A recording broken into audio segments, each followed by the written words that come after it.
কথাগুলো যত বেশি মনোযোগ দিয়ে শুনতে পারি, আমার মনোযোগের মাত্রা যত বাড়বে, কথাগুলো তত বেশি দিলের ভিতরে গাঁথবে বা বসবে। যদি আমার কথাটা সত্য না হতো, তাহলে আল্লাহ কোরআনে কোনদিন বলতেন না ফাস্তামিউ ইদা কুরিয়াল কোরআন ফাস্তামিউ। কোরআন বা কোরআনী কথা যখন শোনো তো বড় মনোযোগী হয়ে শোনো, বেখেয়ালির সাথে না, বড় মনোযোগের সাথে। দ্বিতীয় একটা অনুরোধ হলো পরিবেশটাকে বিলকুল নিঝুম বানানো। আংসিতু, কোরআন যেটাকে বলে আংসিতু, বিলকুল চুপচাপ, হই হুল্লা না। ওয়াজে যত বেশি মনোযোগী হবে আর যত বেশি নির্জুমতা হবে, তত বেশি কথা দিলে কাটবে।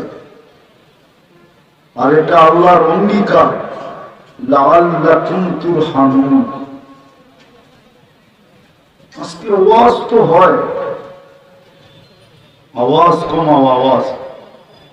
ওয়াজের জন্য আওয়াজ প্রয়োজন নাই, মনোযোগ প্রয়োজন।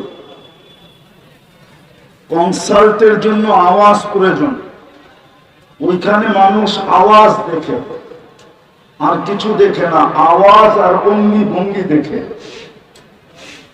আর ওয়াজে মনোযোগ দরকার, আওয়াজ বেশি দরকার না।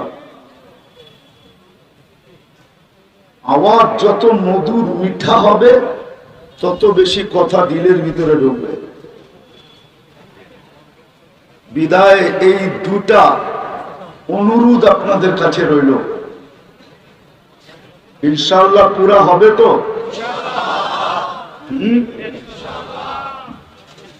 মোটা কথা বলতে চাই, মোটা।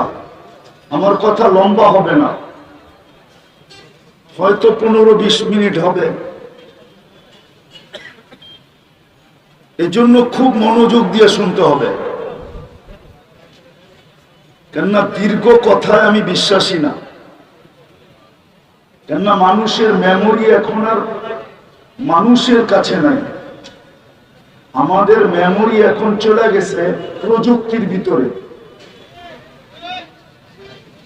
এই জন্য একটা উদাহরণ দিব।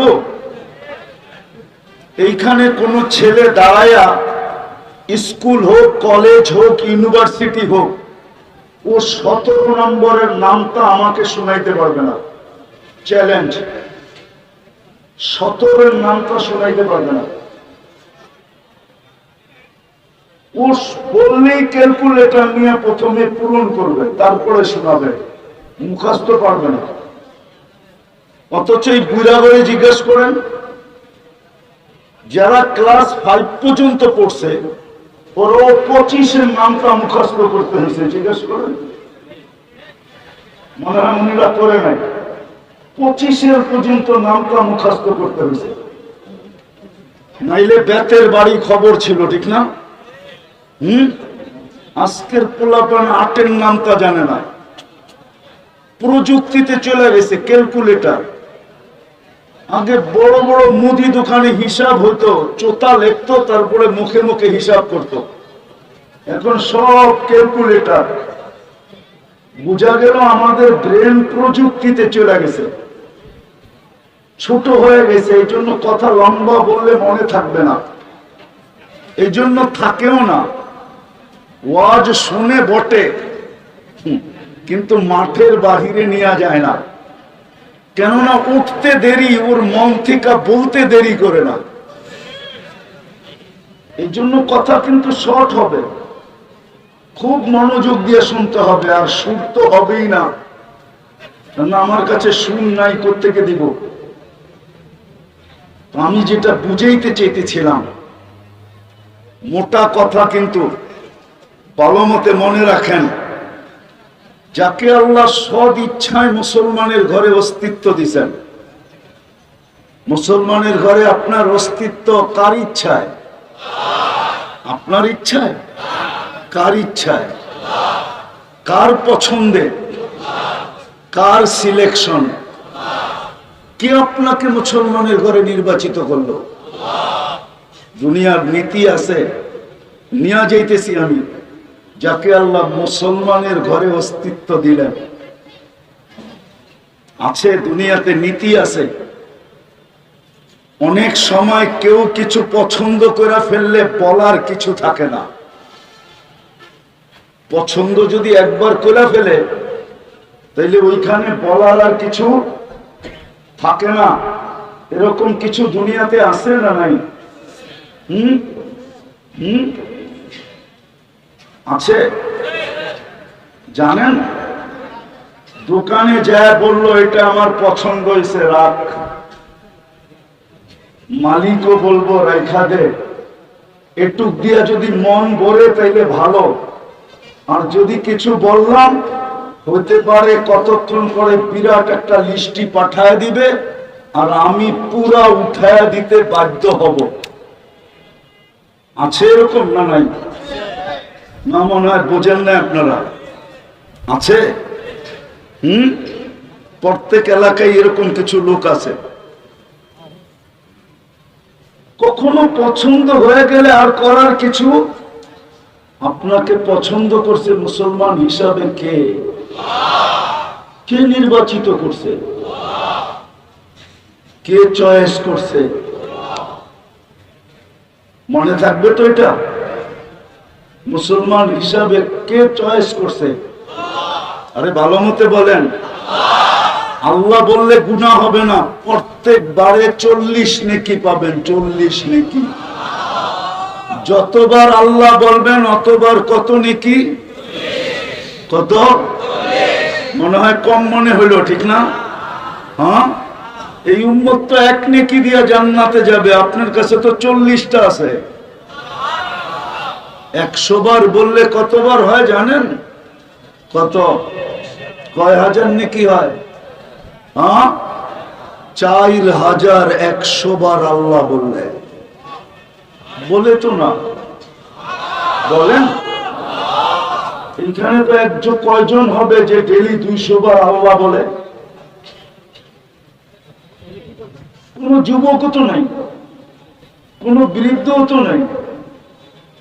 পীরের মুরিদ রাগ হয়েন না, দেখতেছি অনেককে, এরাও তো নাই যে ডেলি 200 বার আল্লাহ বলে।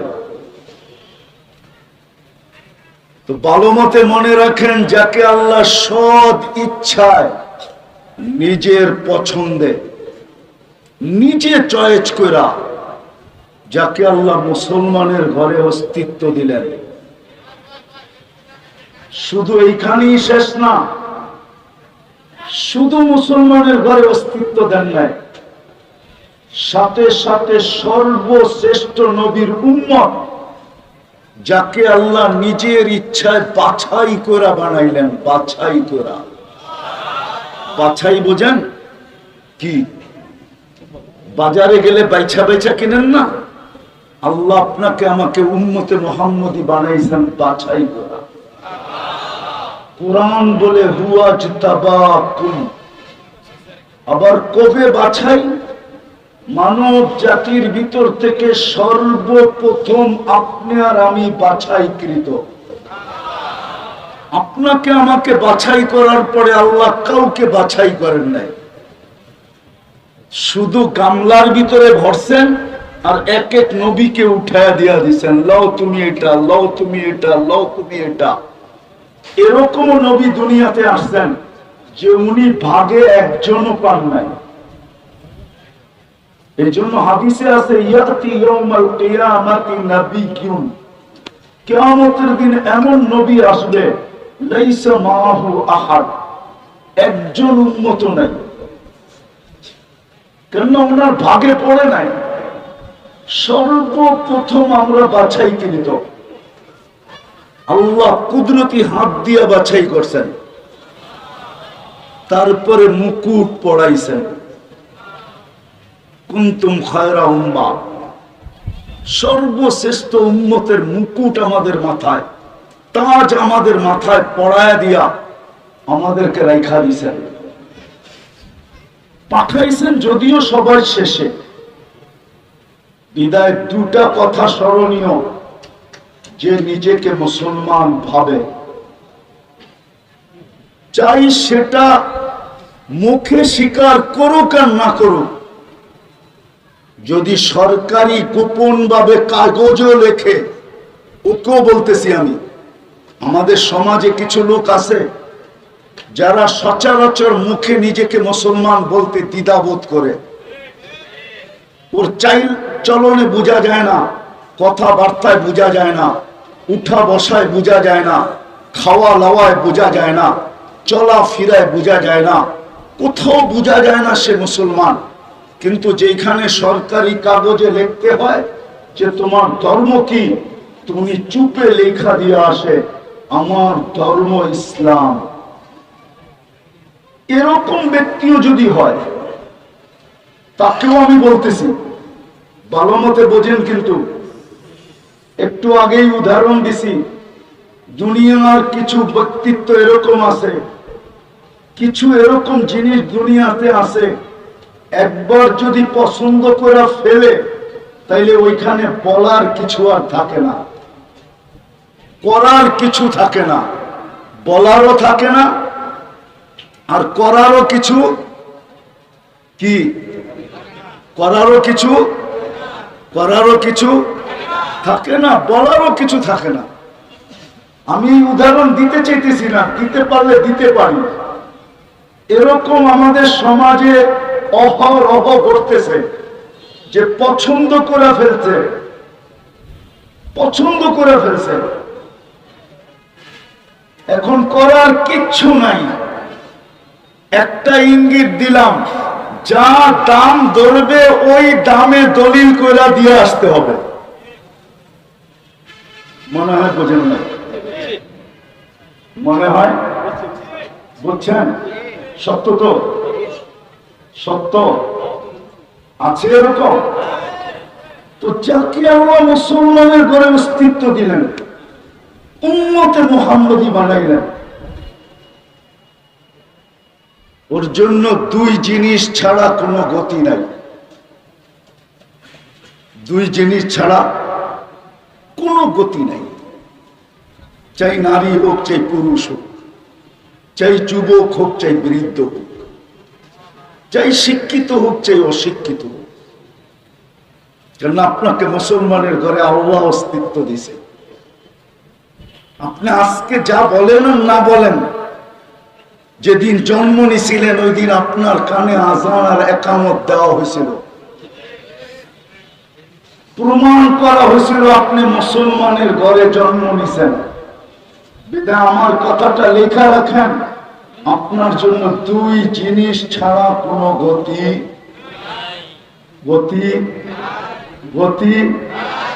যতই তুমি চুলের স্টাইল করো, যুবকরা কিন্তু নেটে দেখা ছাড়া এখন চুল কাটে না, জিজ্ঞাসা করেন। এরা নেটে দেখে ডিজাইন চয়েস করে, তারপরে স্ক্রিনশট দেয়, তারপরে সেলুনে নিয়ে যায়।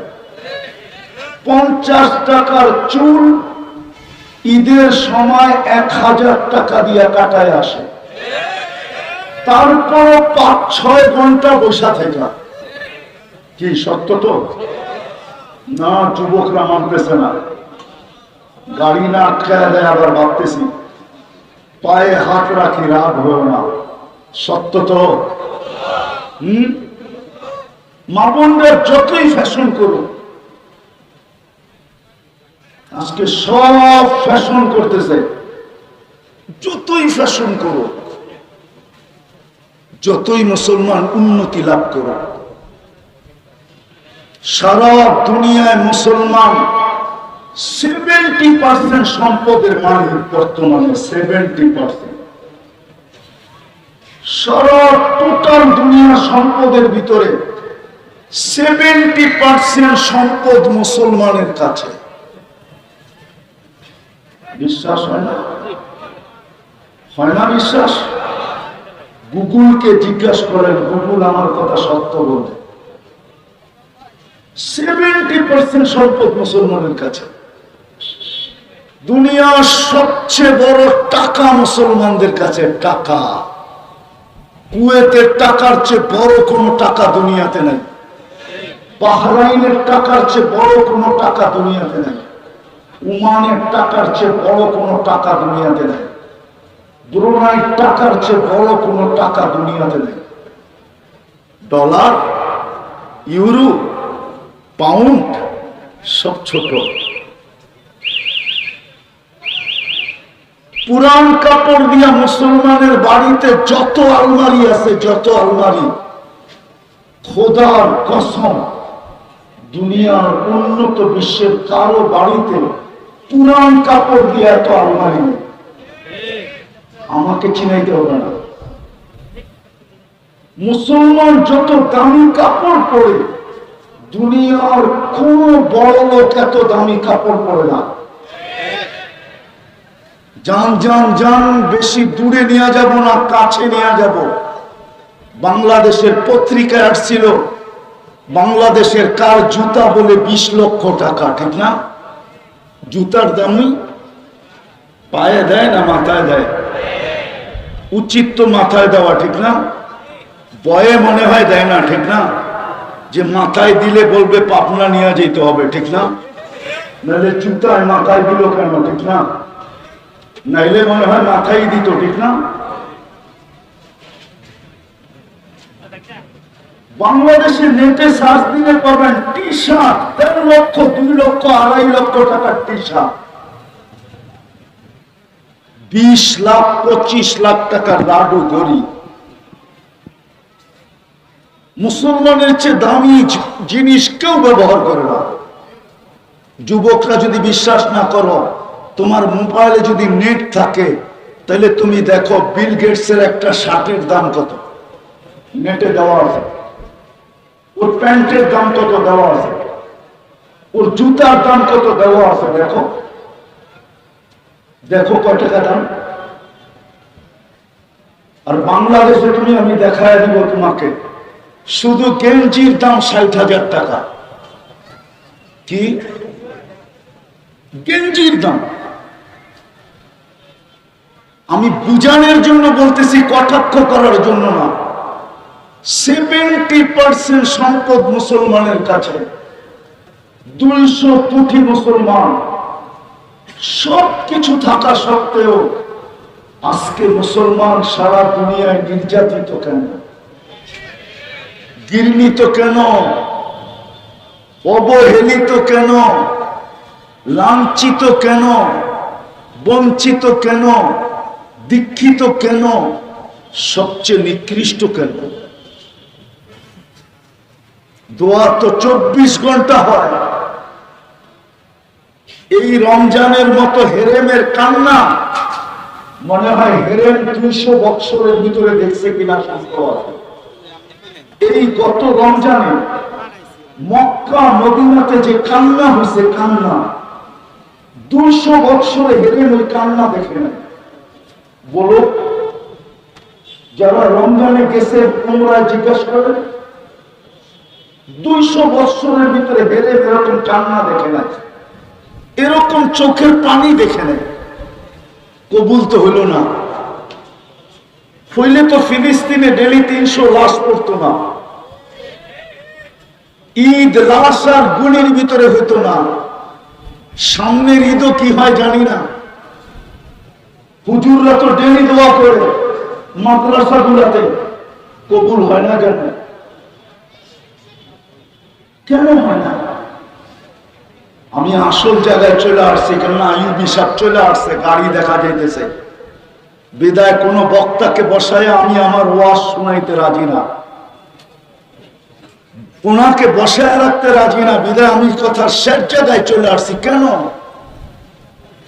কেননা যে মুসলমানের ঘরে জন্ম দিল আর উম্মতি মুহাম্মদী হল, দিলের ভিতরে গাইথা নেন, আপনি যত উন্নত হন, যত আপডেট হন, যত স্মার্ট হন, যত টাকার মালিক হন, যত কিছুই হন, দুই জিনিস যতক্ষণ পর্যন্ত না হবে, ততক্ষণ পর্যন্ত এখানেও সুখ না, ওইখানেও সুখ না, এইখানেও সুখ মিলবে না, ওইখানেও সুখ মিলবে না। আজকে আমরা দুইজনকে কাঁদায় ফেলছি, দুইজনকে, আল্লাহকেও কাঁদাইছি, আল্লাহরও ইজ্জত রাখি না আমরা, রসুলেরও ইজ্জত আমরা রাখি নাই, দুজনকে কাঁদায় ফেলছি। যদিও শব্দটা আল্লাহর জন্য শোভনীয় না, উচিত না, আমরা আল্লাহকে নারাজ করে ফেলছি, আল্লাহ রসুলকে নারাজ করে ফেলছি। এই জন্য আসেন তওবা করি, তওবা। আজকে তওবা করলে কাজে দিবে। যদি উম্মত তওবা করে, লিউযিকাহুম বা'দাল্লাযী আমিলু লাআল্লাহুম ইয়ারজিউন, কোরআনের এই শব্দ বুঝায়। এখন তওবা করলে, যদি তওবা করা যদি ফিরতে পারি তো কাজে দেয়। বিদায় আজকে তওবা করি আর ফিরে আসি আল্লাহ আল্লাহর রসুলকে নারাজ করার থেকে। আল্লাহকে মানি, আল্লাহর রসুলকে মানি। দুটা কাজ করতে পারলেই মনে হয় আবার রহমতের বৃষ্টি আর দৃষ্টি আমাদের উপরে পতিত হবে। নাইলে পানি যতটুকু গড়ায় গেছে আরো গড়ায় যাবে। যা বললাম, আল্লাহ আমাদেরকে আমল করার তৌফিক দান করেন। ওমা আলাইনা ইল্লাল বালাগ।